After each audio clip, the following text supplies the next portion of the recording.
Hello les Gémeaux, j'espère que vous allez bien. Donc aujourd'hui, petit tirage en croix sur le domaine sentimental. Donc on a déjà abordé ça lors de la guidance générale du mois de janvier, mais comme c'était assez rapide, j'avais envie de faire quelque chose de complémentaire pour tous les signes. Donc j'espère que ça vous plaira. Donc on va faire ce tirage en croix avec l'oracle de la bohémienne, l'oracle de la gitane, que j'ai reçu il y a quelques jours et je suis très contente. J'espère que vous allez bien, si je ne l'ai pas dit. Et puis comme d'habitude, vous prenez que ce qui vous parle, que ce qui résonne avec votre cœur, avec votre histoire. Si ça ne vous parle pas, c'est que c'est pas pour vous, d'accord? Donc ne vous forcez pas et allez plutôt regarder votre signe lunaire ou votre ascendant pour avoir des messages qui pourraient plus vous correspondre, d'accord? Allez, pour les signes du Gémeaux, s'il vous plaît, au niveau sentimental et amoureux, au moment présent, qu'est-ce qu'on a pour le Gémeaux, s'il vous plaît? Non, il m'en faut qu'une. Une seule carte, s'il vous plaît, pour le Gémeaux, au moment présent.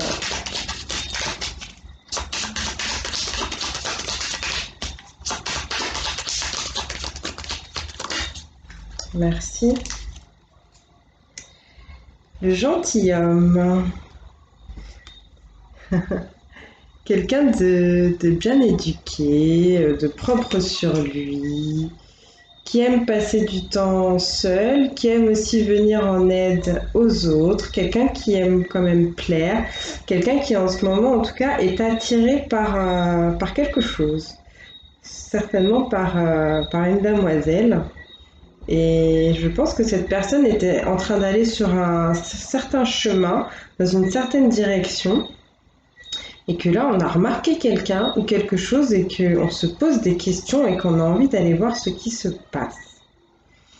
Donc on me montre le cheval aussi, si jamais, n'hésitez pas à aller voir la signification ésotérique du cheval, la signification spirituelle. Ça pourra peut-être vous apporter des messages supplémentaires. Peut-être qu'on a des gens ici qui aiment bien les chevaux. En tout cas, on me parle d'un homme ou d'une femme. Hein. Tout dépendra de votre situation. Je vous rappelle que c'est général. Donc vous adaptez si vous êtes un homme ou une femme. Mais on me parle de quelqu'un voilà, qui est assez chevaleresque. D'accord? Qui est intéressé par quelque chose, il y a quelque chose là qui l'a attiré au niveau sentimental, il y a quelqu'un qui l'étonne, qui le surprend, il se pose des questions.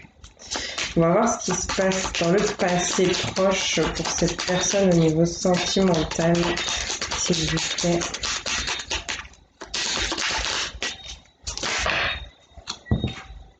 On m'en donne deux à chaque fois. Bon, je prends. Ok, on me donne le docteur, donc la maladie d'amour, la tristesse, les difficultés, les peines et la mélancolie. Donc dans le passé, on a peut-être été seul pendant un moment à cause d'une souffrance sentimentale, à cause d'une rupture, certainement à attendre quelqu'un pour certains, certaines, et pour d'autres personnes, c'était le fait de constater que un amour qu'on avait, une histoire qu'on avait, c'est en fait, comment dire, je sais pas si écouler c'est le bon terme, mais on a vu quelque chose qui nous tenait vraiment à cœur, une situation, un amour, partir un peu en fumée. Ça nous a donné beaucoup de tristesse. On a pu passer par des moments possiblement même dépressifs, vous voyez. Donc là, c'est peut-être pour ça qu'après on est resté seul pendant un moment, mais pour autant on me dit qu'il y a quelque chose ou quelqu'un, enfin une situation là qui vous attire, qui vous donne peut-être envie de recommencer. On va voir pour le futur proche, qu'est-ce qu'on vous donne. Pour les petits Gémeaux, on m'en donne deux à chaque fois, mais c'est fou ça. Alors on me donne la fidélité, ce qui est plutôt pas mal du tout. Du tout, hein, on aime bien la fidélité en amour. Le chien, justement, il symbolise la direction. Il symbolise, c'est le fait d'avoir du flair, d'avoir une bonne intuition. Le chien aussi, là, il est en train de regarder vers quelque chose. Et c'est le fait de trouver sa direction, de suivre un chemin et de suivre le bon chemin. D'accord? Le chien, ça a vraiment une bonne intuition, un bon flair. Un bon flair qui nous emmène peut-être vers cette jolie dame. Mais on a le mot-clé ici, constance. Donc on va peut-être aller en tout cas dans le futur vers une relation qui va être durable et qui va nous permettre d'être dans quelque chose où on se sentira fidèle à soi-même et potentiellement aussi fidèle à quelqu'un d'autre. Donc si on rencontre quelqu'un, que ce soit un homme ou une femme, cette personne, sous des airs assez extravagant, très expressif, impulsif, potentiellement spontané, toujours en action, on a quand même une très très grande douceur, une grande sensibilité, une grande pureté d'âme aussi. Quelqu'un, oui, qui a aussi confiance en elle ou en lui. Possiblement quelqu'un aussi qui aime bien la nature, qui aime bien se balader pieds nus dans la nature, voilà. Pourtant, quelqu'un de bien rangé, hein, peut-être même quelqu'un qui travaille dans les bureaux ou je ne sais pas, mais en tout cas quelqu'un qui a un bon contact avec la nature. Bah, c'est plutôt pas mal, les chouchous. On va regarder quand même qu'est-ce qu'on vous donne pour les obstacles, s'il vous plaît.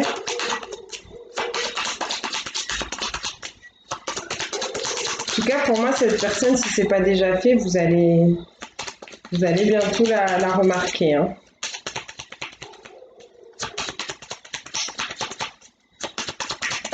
Peut-être que vous n'allez pas la voir tout de suite. Et c'est pour ça aussi qu'on vous parle qu'on a le mot constance, parce qu'il faudra pas lâcher en fait, d'accord? Il faudra peut-être un peu séduire cette personne. Peut-être qu'il y a des choses qui vont faire que vous n'allez pas vous mettre ensemble tout de suite, mais c'est pour ça qu'on vous parlait de fidélité. Fidélité dans vos sentiments, dans votre envie d'être avec cette personne. Les obstacles, s'il vous plaît, les contraintes éventuelles. Merci. Le veuf. D'accord. On peut avoir des gens ici qui ont déjà perdu quelqu'un.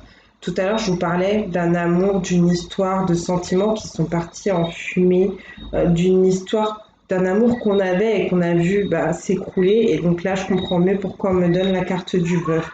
Donc c'est pas pour tout le monde, d'accord? On peut vraiment avoir perdu quelqu'un physiquement.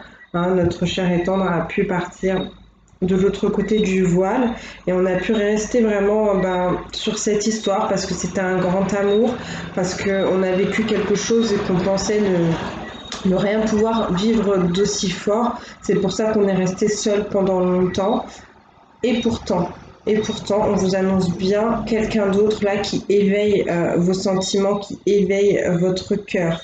Donc la contrainte, l'obstacle, ce sera de rester trop accroché à cette personne qui n'est plus là, à cette personne qui est partie. Et même si cette personne n'est pas décédée, ce serait le fait de rester accroché à cet amour du passé. D'accord ?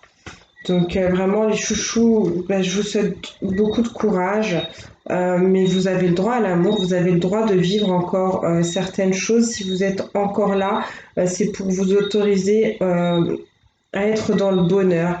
Donc s'il vous plaît, essayez de rester dans le moment présent et essayez aussi de vous projeter. Vraiment, c'est pour vous en fait.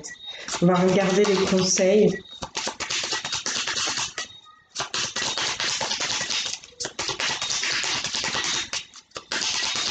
Des conseils, s'il vous plaît.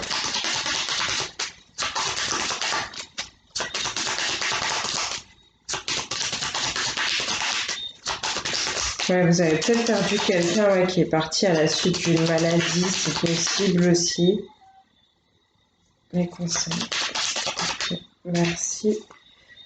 L'allégresse, vous voyez. On vous invite à la joie, on vous invite au bonheur, à la légèreté, le fait de vous laisser aller vraiment.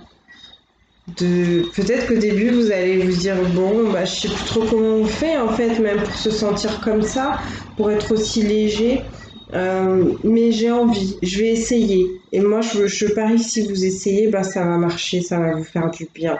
Vraiment je vous le conseille en tout cas. Ouais. Allez, on va regarder, on va finir avec les anges de l'amour pour voir quels conseils on peut vous donner, mes petits gémeaux. par rapport à ce tirage en 3. Quel conseil à mes petits Gémeaux? Mais vraiment, ouais, on vous invite à sortir, à vous amuser, à danser, à passer du temps aussi, pourquoi pas, en pleine nature, mais vraiment à vivre des instants plaisants, des moments légers, sans contrainte, sans prise de tête. Quel conseil, s'il vous plaît, pour mes petits Gémeaux?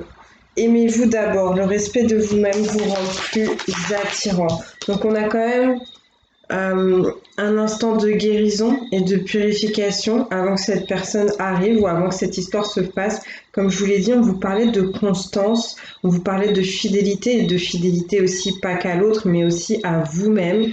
Donc là, on va vous demander peut-être de ne pas vous jeter sur cette relation qui arrive, de plutôt essayer de conscientiser, de vous demander est-ce que vous êtes prête, est-ce que vous êtes prêt pour cette nouvelle relation, est-ce que vous vous sentez assez bien pour ça, et donc ça va passer par le fait de prendre soin de vous aimer d'abord vous, d'accord? Là c'est ce qu'on essaye de vous dire. Mais le fait de prendre soin de vous et d'arriver un peu plus au top en fait, c'est quelque chose on vous dit qui va attirer aussi l'autre personne en face de vous. Ça va augmenter en fait votre sex appeal parce que vous serez une personne aussi pleine d'assurance, pleine de confiance en elle et que ça, potentiellement, ça va plaire. On a un autre conseil, s'il vous plaît, pour mes petits Gémeaux. Merci. La codépendance. Les dépendances affectent votre vie amoureuse. Donc ça, c'est vraiment ce qu'on vient de voir avec cette idée de l'amour perdu, de la personne décédée, du fait qu'on est encore dans ces énergies. Là, on a vraiment quelqu'un qui est tourné vers le passé. Il va falloir, si je peux me permettre, lâcher. Lâcher prise avec tout ça, vous autoriser tout simplement à revenir à la vie. D'accord? Vraiment, il faut... Est-ce qu'on a encore un conseil, s'il vous plaît? Donc, l'écodépendance, moi, je ressens vraiment par rapport à ce qu'on me montre, cette histoire d'amour perdu, de personnes décédées. Ça peut être aussi du fait qu'on a vécu tout ça, qu'on a développé aussi des addictions. Donc, essayez de voir à ce niveau-là. Si vous avez des addictions, c'est quelque chose qui peut freiner aussi votre relation amoureuse, la future, celle qui arrive. Est-ce qu'on peut... S'il vous plaît. Quand on a des addictions, souvent c'est pour combler des moments de vide, des vides qu'on n'ose pas accueillir parce qu'ils font peur. Mais essayez d'aller au bout. Par exemple, si c'est la clope, ben, ne la prenez pas juste une fois. Ne fumez pas quand vous en avez envie et accueillez le moment, accueillez les pensées que vous avez à ce moment-là en vous demandant qu'est-ce que je fuis, qu'est-ce que j'ai peur de comprendre, de conscientiser sur moi, qu'est-ce que j'essaie de combler et laissez venir. Un conseil encore s'il vous plaît pour les petits Gémeaux. Merci. Restez optimiste pour votre vie amoureuse. La pensée positive et la foi vous apporteront l'amour. Vous avez peut-être déjà fait ces demandes à l'univers. En tout cas, si elles ne sont pas déjà faites, on vous invite à prier, à penser, à parler à l'univers, à demander pour cet amour qui peut arriver dans votre vie. Il y a cette notion que ça n'arrivera pas tout de suite, ça ne va pas se faire comme ça en un clin d'œil, parce qu'on a vu que vous avez encore du chemin à faire, un chemin de guérison, d'accord, un chemin pour vous permettre de prendre le temps de vous tourner aussi un peu plus vers l'avenir, vers la personne que vous êtes aujourd'hui. Mais on vous dit encore une fois ici de rester constant et de ne pas baisser les bras. Voilà. Bon ben mes chouchous, j'espère que ça vous aura plu. Je vous dis à très très bientôt. Je vous embrasse très très fort et que Dieu vous bénisse.